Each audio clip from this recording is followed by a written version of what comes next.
Comfort zone means the place where I feel secure, where I feel smart, where I feel confident, where I feel my most powerful. That's the exact definition of a comfort zone. The folks who told us that our comfort zone means being lazy, I don't know what their motivation was.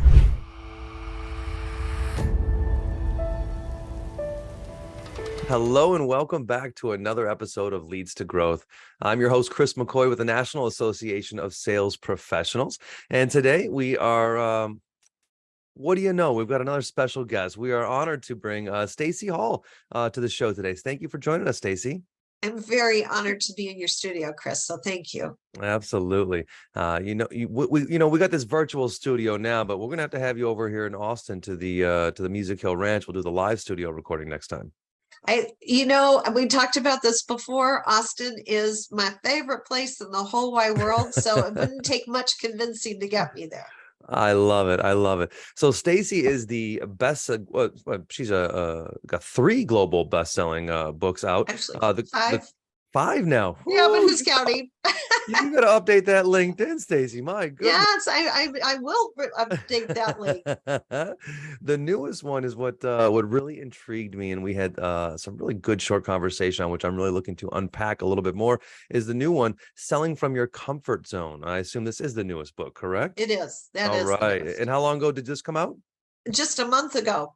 From when we're taping this. Yes, Fantastic. July of 2022. I love it. So selling from your comfort zone. And this just triggers all kinds of emotions. I've had a couple conversations on this topic recently just because I loved the emotions it evokes in people and the feelings that people have about this concept. So tell me a little bit more, Stacey, about selling from your comfort zone, where this concept came from and what inspired this book. It did. And I apologize. My eyes are tearing at the moment. You'd have that effect on me. This happened the last time we talked too. So where it came from, Chris, actually was growing up with my father, who was a salesperson. And that sounds like it was a positive experience. My father was a very positive influence in my life. This is not the way I wanted to show up on your show. Oh, no, you're showing up fantastically vulnerable. That's right. And I do tear up a bit when I talked about my dad. So if there's mascara running down, please forgive me, everyone. You look as beautiful as the second you showed up, my love. You're good. Thank you. My dad went into sales because everybody said he was great with people. Right? We hear that a lot. Mm-hmm. He was great with people. He wasn't great with hearing rejection. So growing up, because my mother had a full-time job outside of the house, he'd be the one who would take us to school, who would pick us up after school, who would make dinner. And the whole time we'd be listening to the tapes that he was listening to. And so I didn't expect to get so emotional. You have that effect on me. You know what? This is a beautiful, safe space. And so, yeah, we'll go with it. Well, I normally don't get all blubbery like this, but there you go. We don't have to call it blubbery. We can call it vulnerable. That's okay. Well, and there we go. And that's why my heart is with salespeople, because he would wake up every day motivated. And at the end of every day, for the most part, there were days that he made sales and it was a good day for him. But most of the time, there had been battles with his bosses about why did he do things the way he did, and why did this go the way it did. And I guess that made a really huge impression on my soul, because when I went into the business world, and I've been selling, as we all have, no matter what my positions. At first I had to sell myself to get a job. And then, you sell to get promotions, and then you sell to clients. To me, it was always important to put my focus on what I wanted, not what I didn't want. Mm-hmm. And so that's the core of this book. And it is, what do I want? I want people to say yes to me. And I want to behave in a way that makes people want to say yes to me. And I want to stay true to my beliefs and my values. And I know, Chris, to many people that sounds like Pollyanna. But you know what the beauty is about this book? Is that I found lots of other people who are just as successful, if not more so than I am, in being able to do business this way. And so it's not just my voice in the book, it's a lot of voices in the book. I agree, and I'll put some stank on it too. At first when I heard it, I was like, oh, interesting. Is this just clickbait? Was my thought. I mean, because it has that sound to it. But when you really realize it, the constantly unhappy, we call them the success seeker. This person's just constantly trying to seek this to achieving this thing, right? And really, we talk at NASP, it's all about becoming, and you can trust in that becoming when you're in a place that you enjoy talking about things, when you're comfortable about the conversations, when you start yourself off in a place of an industry that you do have some certainty around, right? It is a smart move to align this way. Now, does it mean that you can grow and accomplish more in your life by just staying in that comfort zone? No, we all know that if you want to continue to grow and move forward, that you've got to push beyond, but that's only when you've been able to start from an internal place. And I think that's really what you talk about, is identifying with that internal place. There's no better way to have explained it than what you just did. We're taught, by and large, we salespeople have been taught for decades to get out of our comfort zone, to get out of our own way, to toughen up, expect certain things to occur. If you can't deal with it, then get out of the sales profession. Well, first off, nobody gets ever out of it. It's kind of like Hotel California. I mean, parents sell to their kids all the time. We sell to our friends all the time. We sell to our romantic partners all the time, Every right? time I try to get out, they pull me back in. Yeah. So what you're really telling me is shut up. Well, I'm not going to be successful shutting up either. Okay, I might be taking it a little too far. There's lots of germs of truth in that. The other thing they say is, like I said before, you must expect objections. Well, I find this is where I am always looking at oxymorons, things that don't go together, but people try to put them together. So they hold up studies from psychologists about how to be with people, right? And they teach salespeople about building relationship, building empathy, building rapport. And then they teach people to expect no's. Well, the same psychologists, same studies, if you look into them, say you must go into a relationship open, vulnerable, listening to what is said if you want to create trust, because trust is the only way people will say yes to you. If they trust you, they'll say yes. And I want to put a push pin in this too, because this can sound a little confusing and a little like it's contrast, like it's contrary to each other, right? Even in the way that we teach, BICE level is belief, imagination, conviction, then expectation. The difference is when that you expect from the outside, when you expect and your expectation comes from the outside, it's entitlement. When your expectation comes from the inside, it's no matter what, I don't care, I'll eventually get there, whether it's this, that, or the other. It is a different type of expectation. And for you to get to a place of where you can live in, hey, I expect everything to work out for me. Not I expect everyone to say yes, but I expect every relationship, every opportunity to be exactly what it is. This comes from a place of internal motivation. And in order for you to get there, you've got to start there. You can't start out there and expect everything first. And this is I just wanted to make sure I just had this conversation very recently with somebody, and it's people are trying to get to the last step before they've taken steps 1, 2, and 3. And, I'm going to talk about this a little bit more. I promised that I'd create a video for you, and we're going to talk about the steps of know, like, and trust. But this is to get to the trust. So going back to what psychologists say, they say you have to be ready to listen, not listen for something, listen.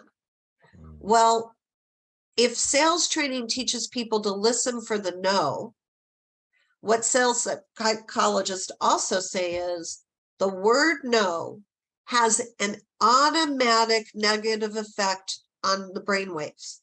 Automatic negative. Studies prove it. So what it does, people then get polarized when you hear the no or when you expect to hear the no. And I'm saying that word more than I usually allow myself to do. People divide themselves into two camps. There are the ones that act like bulls, B-U-L-L, and like that word is like the color red, and they'll charge at it. But the vast majority, studies show, will go into fight or flight. What the fight is the bull, the flight is where most people will go. And that is they'll either freeze up or they'll go away.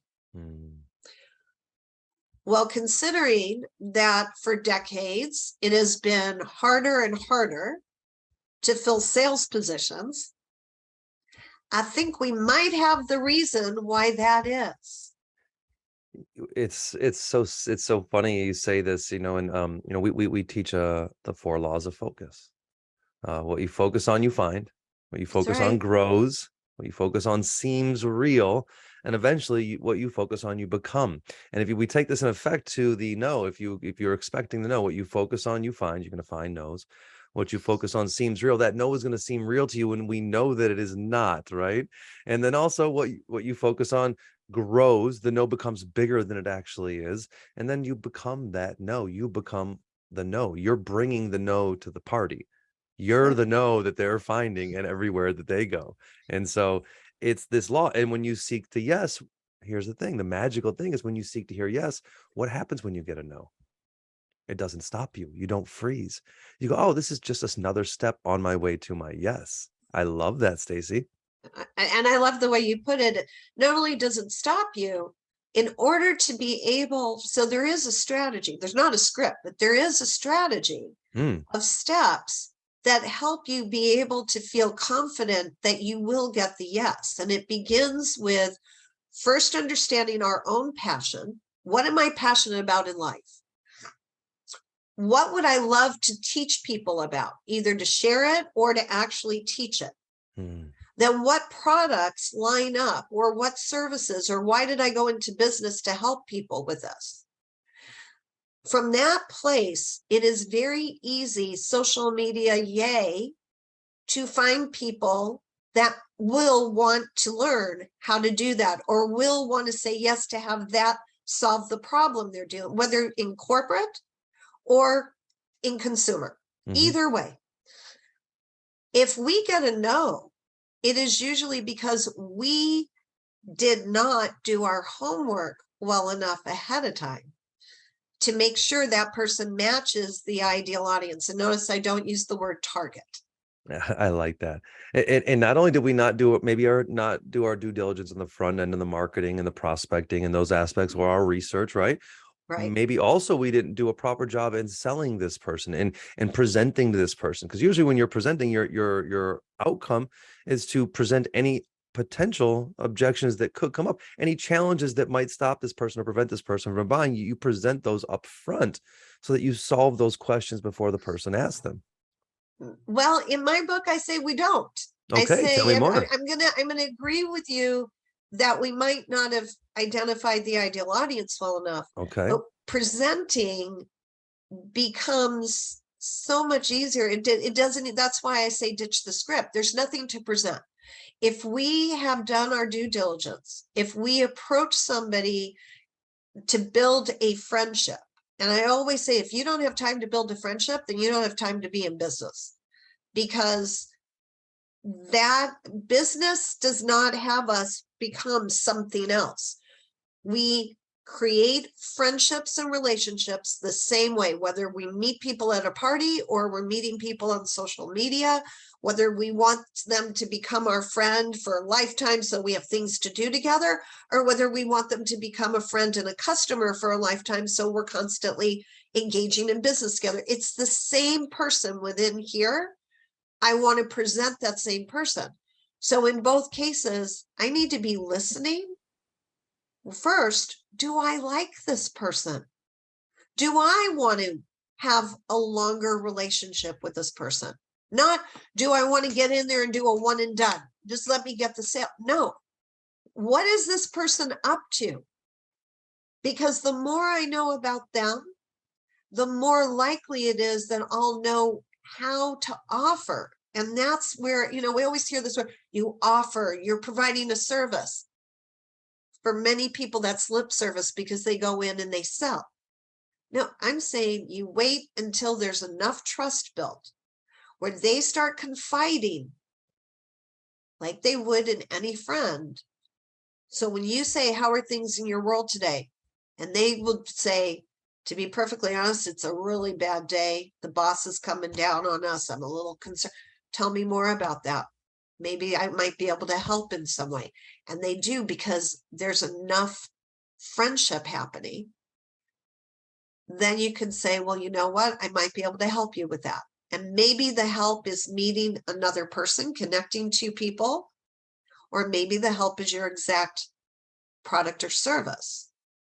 Either way, you've helped a human being and they remember that.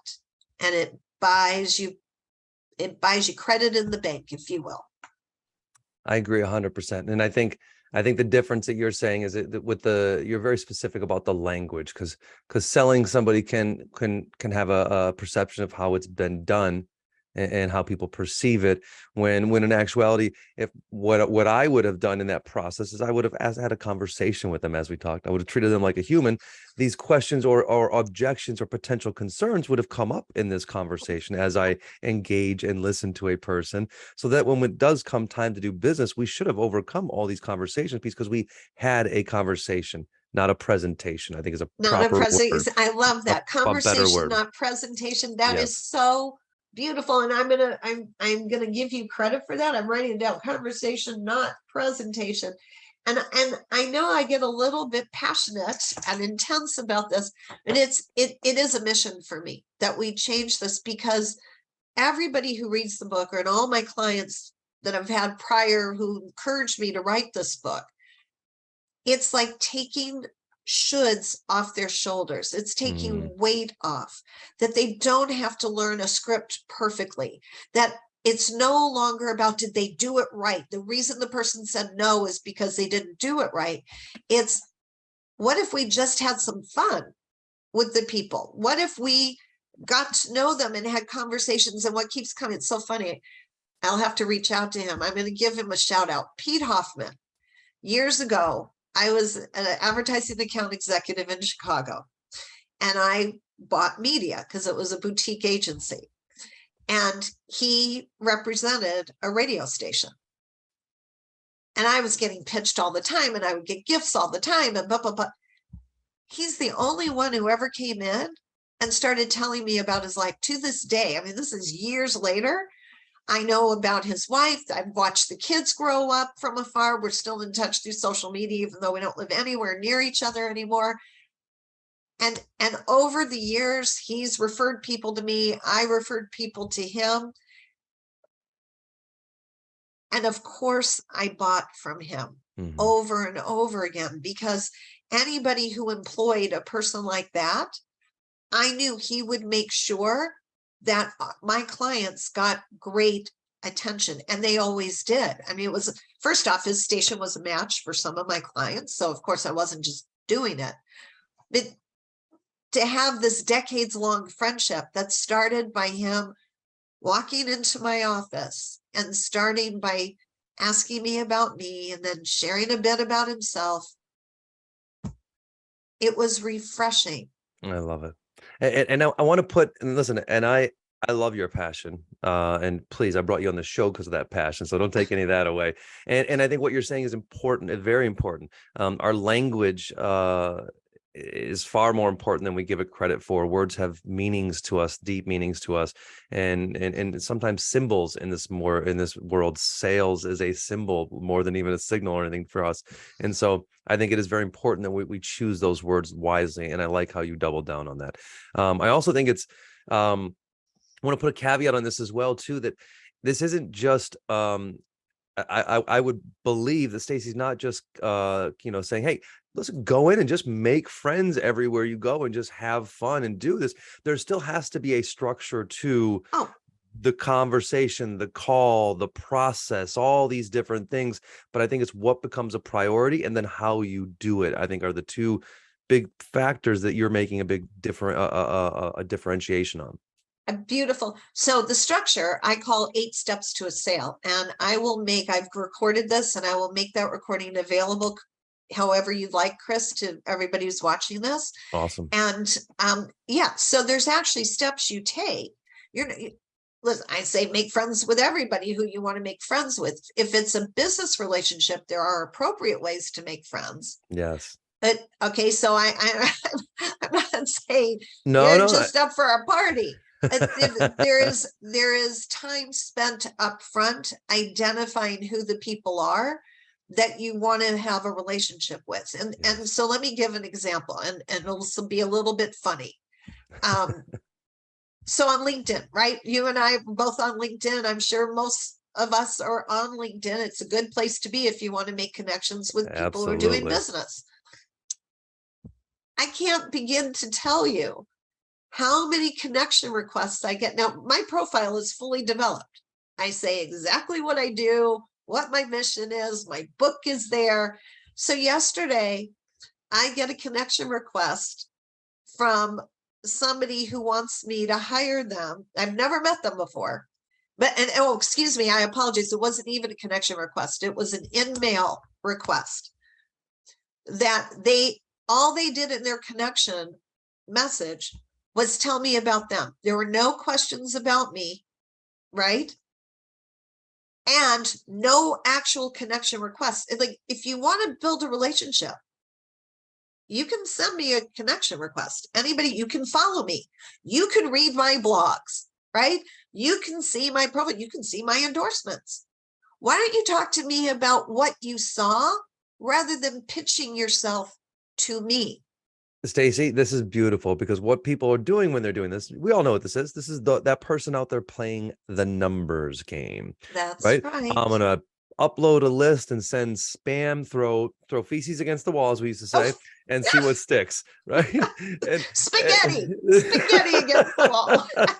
But here's the deal: it takes the same amount of time to go look at Stacey's profile, to ask her, to figure out some information there, and then to send a thoughtful value add compliment that now has her notice, read you, and say, oh, I'm open to this person now. And then maybe now that she's engaged or open that contact, then a potential, hey, here's something I do if it's ever interesting, come up in conversation. That maybe, right? But just baby steps. So book promotion person, right? It just so happened that yesterday my publisher put out a giveaway for my book. It's all over my page. It's in my articles. It's in my posts. If you're in book promotion, right, it might make sense to add a comment to that post and say, I'd love to help you get that word out more. Don't you think I'm going to look at that comment on my post, reach out, see who that person is? I'll probably send the connection request. Now he's in the mode to be of service to me, not promoting to me. And this is when people say, well, how do I start a conversation? That's how you start a conversation. Go to somebody's post. Go to something they shared. Listen Tell to them you this. loved that they shared it. Listen to this. Listen to this. This is the hot tip of the call right now. If you want to meet someone, if you want to meet somebody on LinkedIn, don't send them a connection request first. Send them a follow and make a comment on one of their posts and offerings. Because what is that person doing? Every time you put a post out there, people, what are you doing? You're looking at that post to see if anybody likes it or comments it. You're just waiting. You're staring at the thing, right? And you just, that's all you're doing. How good does it feel when somebody does? It's like, oh my God, somebody responded. Well, you would love that. Wouldn't they love that? And it doesn't matter how many people they comment. The more, the merrier. And they love to reply back to you. So that is such a beautiful tip, Stacey. I love that. Thank you. You're very welcome. And that's exactly what I respond to people who did, because that's all I get. I say, did you see my post today? What did you think? Did you subscribe to my social, my newsletter? I love that. I love that. Yeah. If you I'm want just going to start connected, putting a reply in there to all those people that I'm just going to put an auto reply. Did you subscribe to our newsletter yet? Yeah. That's that. exactly it. Thanks for your connection request. Did you subscribe to my newsletter? I love that. That's a beautiful, and I mean, this is a great way to check to see if I open your email. Are you doing anything with ours? And Chris, the minute, so for folks, if you don't know, we were introduced to each other. I immediately went to Chris's LinkedIn account. I sent him a connection request. I said, thank you for your email. I'm looking forward to being on your show. I looked to see what he put forth. I actually saved that, just so you know, there's information all about you in my Trello board so that I don't have to rely on my memory, because you're somebody who's important to me, Chris. And I do. Now we have a true connection. I will share not just my podcast, the other podcasts. This is relationship building. This is, that word stickiness. But if Chris and I didn't like each other, it would be very hard to have stickiness. 100%. So it's not inauthentic, it's true friendship at this point. Yes. And this is how it works. If you show up authentically, you attract those who are attracted to you authentically. Then it becomes easy, because then the next step is adding value. And it becomes easy to add value when you already like and trust the person that you're adding value to. Right. And as a salesperson, what a powerful, beautiful place that is to be with a prospect, someone that you know that likes you and you like them, and that you've given them value already. What a beautiful place that is to build a relationship from. And no, please go ahead. No, I love the underlying theme that's coming up with all the sales training, all the software I'm talking about, all of the tools. It's trying to turn people back into humans again. Yeah, exactly. Yeah. Exactly. Can we stop being walking billboards? There's advertising for that. Companies do not need us to walk around with sandwich signs. Okay. And if we ever decide to leave companies, which people do all the time, what we take with us, if we've done this correctly, is us. That's right. And that's my friend Pete. He left, went to other stations. He went to other media. He always took himself with himself. And I knew the companies he aligned. So this word alignment, is very important to me, Chris. Yes. He aligned himself with companies that shared his values. So since we're aligned, I didn't have to worry when he went somewhere else, because I knew the alignment was still there. Now, hopefully his media still served my clients, but no matter what, maybe they didn't, but I would still refer people to him because I could trust it. Yeah. So I'm loving this conversation, and I'm loving what you said about turning ourselves back into human beings. Yeah, this is a great start of a relationship, Stacey. I'm very grateful for you. And I want to touch one thing before we move on here. And I want to kind of go back around. I want to close with selling from your comfort zone. I think you said something very interesting. We have this. You mentioned quitting. Some people quit. We've had this quiet quitters conversation recently. You talked about the demand of getting out of your comfort zone. It's what every sales leader, every sales trainer, everyone tells you, get out of your comfort zone. They also tell you, to be able to do your work, you got to go 150%, right? Not 100%, 150%. And these expectations that we have, they've always been, a little ridiculous and unrealistic. And I think that's where the separation starts in this barter relationship that we have with our employers, or these salespeople have with their employers. Why people are quitting is because, well, maybe they didn't take the time to align with something that they loved, that they had a passion with at the beginning. They didn't start in that internal place, to start with something that they're comfortable with. It's very easy to learn to sell something when you are passionate about the cause, when you're passionate about the industry, when it resonates with something in your past. So when we come back to the selling from your comfort zone, I just wanted to come back to this. It does not mean stay in your comfort zone forever. This is not what Stacey says. But what the point is this is where you start. You have to know you're going to have some great skills, and you're going to have some skills that aren't so great. Don't focus on the ones that you're not great at. Find the things that you're really good at and lean into those. Start here, fall in love with what works here, fall in love with the thing that you're doing, and everything else comes about from that. Once you have that internal motivation, that internal drive, the comfort zone now becomes a place that is a safe place now for you, when the internal place is met first. You said beautifully, and what I want to do is take the stigma off of comfort zone. If comfort zone means the place where I feel secure, where I feel smart, where I feel confident, where I feel my most powerful. That's the exact definition of a comfort zone. The folks who told us that our comfort zone means being lazy, I don't know what their motivation was to say that, but let's compare. Can we do a little comparison Yeah, here? please. I love this. This is great. Breaking down the meaning of the words, not the actual meaning, but how we believe them to mean. Okay. Well, we believe it because it's a cultural conversation. It's Yeah, out exactly. there. Yes. That it's a bad thing to be in our comfort zone. We should get out of it. So I have done a lot of research personally over the years before I wrote this book, because I knew I'd be flying in the face of a long held belief system.